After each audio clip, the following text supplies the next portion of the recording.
following Earth's history and the people of God, through the book of Job. The story of Job depicts what will be the experience of end-time saints. In his experience we are given a prophetic picture of the faithful, in the end times. Although his book is not a prophetic book like Daniel and Revelation, yet still it contains prophetic references that can be connected to events that took place before and after the time of Job. These prophetic references trace God's people and Earth's history from the rebellion of Lucifer to the end times. The historical and prophetic references combined, give a summary of the story of redemption.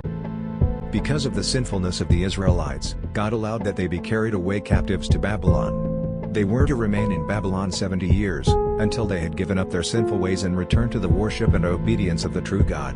The prophet Daniel, during the first year of King Darius, discovered how long God's people would remain in Babylon. He says in Daniel 9:2, "In the first year of his reign, I Daniel understood by books the number of the years, whereof the word of the Lord came to Jeremiah the prophet, that he would accomplish 70 years, in the desolations of Jerusalem." Daniel, the man of God who was also in exile in Babylon, was deeply concerned as to how long his people would remain in Babylon, and the Lord revealed to him just when their captivity would come to an end. These people who were for many years captives in Babylon, would exit their captivity as a great nation. The book of Job states at the end of Job's testing, what is promised to all of God's people who suffer for him. "Though thy beginning was small, yet thy latter end should greatly increase." When God's people turn away from their sins and call on his name, he hears them, deliver them from their troubles, and their blessings are greatly increased. God speaking through the prophet Isaiah, concerning Judah and Jerusalem, when they had fallen into sin and defeat by their enemies, in the days of Uzziah, Jotham, Ahaz, and Hezekiah, kings of Judah, said these words, "And I will restore thy judges as at the first, and thy counselors as at the beginning. Afterward thou shalt be called, the city of righteousness, the faithful city." God is here promising to restore not only the people but also the judges and counselors. It is interesting to note that Job was both a judge and counselor. He was a very fitting example of how God promised to restore his people. In Job 29:7-10, Job speaks of his dignity in office as a judge and counselor. This was the dignity that God wanted to restore Israel to among the nations. Job says, "When I went out to the gate through the city, when I prepared my seat in the street, the young men saw me, and hid themselves, and the aged arose, and stood up. The princes refrained talking, and laid their hand on their mouth. The nobles held their peace, and their tongue cleaved to the roof of their mouth."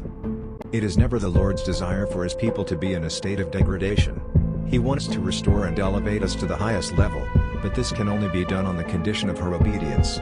Just as with Israel after the 70 years of captivity, the Lord blessed the latter end of Job more than his beginning. For he had 14,000 sheep, and 6,000 camels, and 1,000 yoke of oxen, and 1,000 she-asses.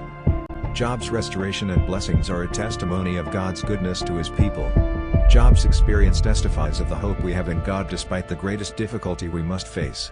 Israel these years in Babylon longed to be restored as a nation. They had placed their hope in God to deliver them, but their deliverance would only come on the condition of their return to righteousness.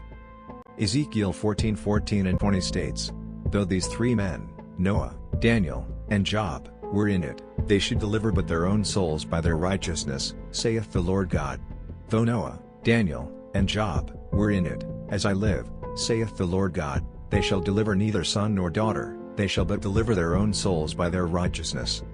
These three men all lived in pagan lands, but their life record states that they pleased God. In their greatest difficulties, deliverance came to them because of their righteousness. May we too model a life of righteousness, as we continue to live in this sinful world. That our obedience to God will bring us the deliverance in the time of trouble.